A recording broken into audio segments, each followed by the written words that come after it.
আসসালামু আলাইকুম, welcome to my new blog. আশা করি সবাই অনেক অনেক ভালো আছেন। আলহামদুলিল্লাহ, আমিও আল্লাহর রহমত ও আপনাদের ভালোবাসায় অনেক ভালো আছি। আজ নতুন আরেকটা ভিডিও নিয়ে আপনাদের মাঝে হাজির হলাম। আমি জুনায়েদ হোসেন জুয়েল। আজ 8ই ডিসেম্বর, রোজ রবিবার। আমার অফিস ছুটির পর আমি চলে যাই সেই অনন্যায়। আলহামদুলিল্লাহ, অনন্যা যাওয়ার ঠিক 10 থেকে 15 মিনিট পরে একটা যাত্রী আসে। এই যাত্রী যাবে গুদারাঘাট। আর হ্যাঁ, এই যাত্রীটা হয়েছে লেডিস যাত্রী। তো ওনার থেকে ভাড়া চাইলাম 150 টাকা, কিন্তু কোনো মতে উনি 100 টাকার উপরে দিবে না। ওনাকে এত করে বললাম যে আপু 120 টাকা দিন, কিন্তু উনি 100 টাকার উপরে 1 টাকাও দিবে না। কারণ উনি প্রতিদিন আসে 100, যায় 100, এই হলো প্রতিদিন 200 টাকা ওনার গাড়ি ভাড়া ফিক্সড করা। এর থেকে 10 টাকা উনি বেশি দেবে না। তো আমিও চিন্তা করলাম যেহেতু প্রথম যাত্রী, তো ওনাকে না ছাড়ে ওনাকে নিয়ে যাই গুদারাঘাট 100 টাকায়। তো 9-6 না ভাইবে ওনাকে নিয়ে যাচ্ছে এখন গোদারাঘাট 100 টাকায়। আর হ্যাঁ, সাথে থাকুন, অবশ্যই ভিডিওটা ফুললি দেখার চেষ্টা করুন। আর একটা কথা না বললে না, অবশ্যই যারা আমার চ্যানেলে নতুন তারা অবশ্যই চ্যানেলটা সাবস্ক্রাইব করে রাখবেন।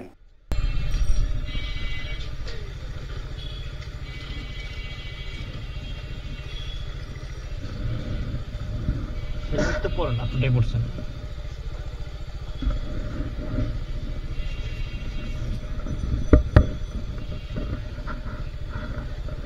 ওকে আপু, ধন্যবাদ।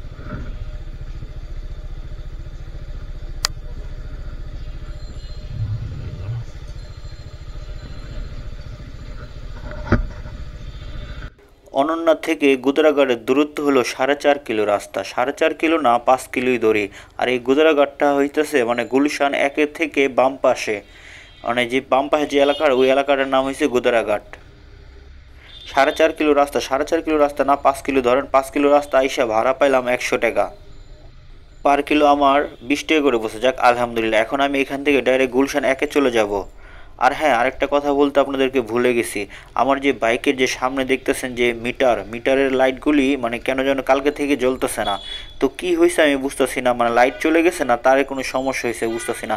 তো কালকে যখন অফিস থেকে বাইরে হয়ে দেখি যে এই অবস্থা, লাইটগুলো জ্বলতেছে না। তো যখন মিস্ত্রিখানা যায়, তো মিস্ত্রি দেখে বলতেছে যে ভাই এই কাজের জন্য দিনে আসতে হবে। তো দিনে তো আমার শুক্রবার ছাড়া সময় নাই। তো মানে এই যে মানে লাইটগুলো জ্বলতেছে না, মানে অন্ধকার অন্ধকার লাগতেছে, নিজের কাছে মানে খারাপ লাগতেছে। দেখি ইনশাল্লাহ যত সম্ভব পারি জলদি করে সারায় নেব। ওই লেডিস যাত্রীটাকে নামানোর পরে আমার গুলশান 1-এ আসতে সময় লাগে 15 মিনিটের মতো। 1/2 কিলো রাস্তা, কিন্তু আসতে সময় লাগছে 15 মিনিট, কারণ পুরো রাস্তাটা জ্যাম ছিল। যাক আলহামদুলিল্লাহ, গুলশান 1-এ আসার পর ঠিক 5 থেকে 7 মিনিট পর একটা ভাইয়া আসে। এই ভাইয়াটা যাবে রাজারবাগ গ্রিন লাইন হসপিটাল। তো ওনার থেকে ভাড়া চাইলাম 250 টাকা, কিন্তু উনি আমাকে বলতেছে ভাইয়া 250 টাকা অনেক ভাড়া হয়ে যায়, আপনি যান, তাহলে আমি আপনাকে 200 টাকা দেবো। তো আমিও ভেবে দেখলাম যে এখান থেকে 200 টাকা ভাড়া খারাপ না, কারণ রাস্তা এখান থেকে বড় জোর 7 থেকে 8 কিলো রাস্তা। তো যাই হোক, আমি আর দেরি না করে এই ভাইয়াটাকে নিয়ে এখন যাচ্ছি Rajarbagh Green Line bus stand. তো আপনার সাথেই থাকুন, ভিডিওটা দেখতে থাকুন আর দেখুন যে ওইখান থেকে কখন যাত্রী পাই। আর হ্যাঁ, এই মুহূর্তে আমি আছি মধুবাগ রোডে। আমি হাতিঝিল হয়ে মধুবাগ রোড দিয়ে ঢুকছি ওনাকে নিয়ে। মগবাজার অললেস হয়ে সোজা চলে যাব ব্রিজের উপর দিয়ে রাজারবাগ। আচ্ছা আচ্ছা, ঠিক আছে, তাহলে এখানে এইখানেই সমস্যা নেই। গ্রিন লাইনটা ওটা সামনে না? আমি আমি খুলে দেই ভাই। না, ছিড়বে না।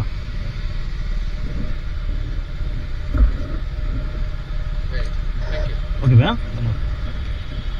এই ভাইয়াটাকে নিয়ে হাতিঝিল হয়ে মধুবাগ দিয়ে মগবাজার অললেস দিয়ে সোজা চলে আসি রাজারবাগ। আর উনি সামনে জ্যাম দেখে একটু আগে নেমে গেছে। গুলশান 1 থেকে রাজারবাগের দূরত্ব হলো পুরোপুরি 7 কিলো রাস্তা। আর এই 7 কিলো রাস্তা আসতে আমার সময় লাগছে 25 মিনিটের মতো। ভাড়া পাইছি 200 টাকা পার কিলো। এখানে আমার 26 বা 27 টাকার মতো পড়ছে। যাক আলহামদুলিল্লাহ। এখন আমি রাস্তায় ইউটার্ন নিয়ে ওই পাশে গিয়ে দাঁড়াবো, দেখি কখন যাত্রী পাই।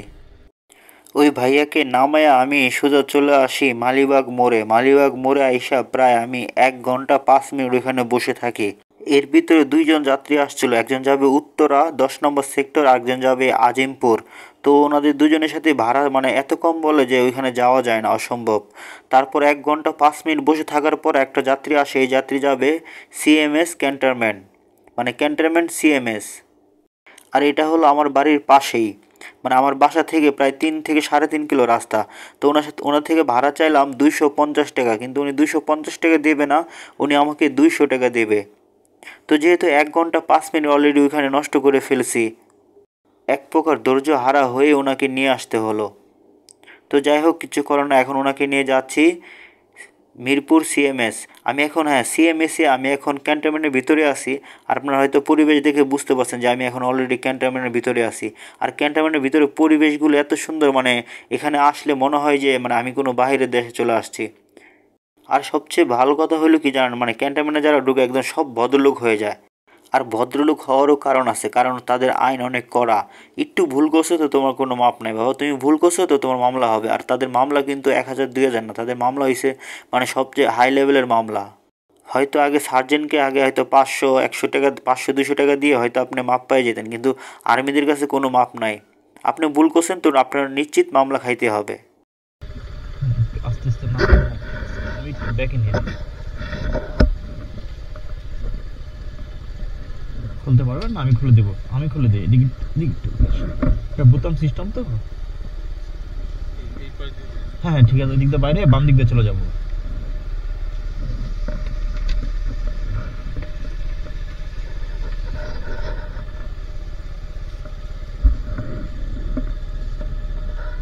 ভাঙতি নেই ভাইয়া, ভাঙতি নাই আমার কাছে। আছে কিনা আমি শিওর না, আছে কিন্তু অনেক খরচা হবে মনে হয়। থাকলে দিতে পারেন, সমস্যা হলে আমি দিই ভাঙতি। আচ্ছা মানে আচ্ছা, আপনি আমাকে 100 টাকা দেন। হ্যাঁ ঠিক আছে, ওকে ভাই, আসসালামু আলাইকুম।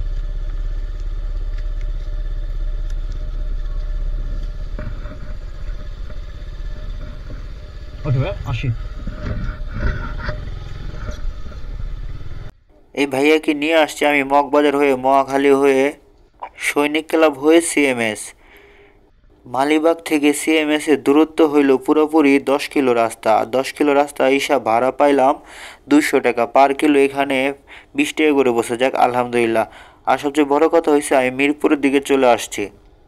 তো চলুন আজকের হিসাবটা আপনাদেরকে দিয়ে দিই। এখন ঘড়িতে সময় হয়েছে 9টা 19। আমি অফিস থেকে বের হয়েছিলাম অলরেডি 6টা 15, আর এখন বাজে 9টা 19। মানে এখানে পুরোপুরি 3 ঘন্টা। আর এই 3 ঘন্টা রুটে থেকে আজকে আমি ইনকাম করলাম পুরোপুরি 500 টাকা। আর এই 500 টাকা ইনকাম করতে গিয়ে আমার গাড়ি চালাতে হয়েছে প্রথম 5 কিলো, পরে 7 কিলো, আর এই যে এখানে 10 কিলো, এই হলো মোটমাট 22 কিলো। 22 কিলো গাড়ি চালায় ইনকাম করছি 500 টাকা। রোডে থাকছি 3 ঘন্টার মতো। আর আমার গাড়ি যায় 45+ 1 লিটার তেলে। তো এখানে যদি আপনি হাফ লিটার তেল ধরেন তাহলে এখানে বড় জোর আপনি 60 বা 65 টাকা ধরতে পারেন। তো 500 টাকা থেকে যদি 60 টাকা মাইনাস করেন তাহলে আজকে আমার ইনকাম টিকতেছে 440 টাকা। তো ভাই ভিডিওটা আর বড় করব না, ভিডিওটা এখানেই শেষ করতেছি। সবাই ভালো থাকবেন, সুস্থ থাকবেন। আর হ্যাঁ, অবশ্যই যারা ইউটিউব থেকে দেখতেছেন চ্যানেলটা সাবস্ক্রাইব করে রাখবেন, যারা পেজে থেকে দেখবেন অবশ্যই চ্যানেলটা ফলো দিয়ে রাখবেন। তো পরবর্তী ভিডিও দেখার আমন্ত্রণ জানিয়ে আজকের মতো এখানে শেষ করতেছি। আসসালামু আলাইকুম ওয়া রাহমাতুল্লাহি ওয়া বারাকাতুহু।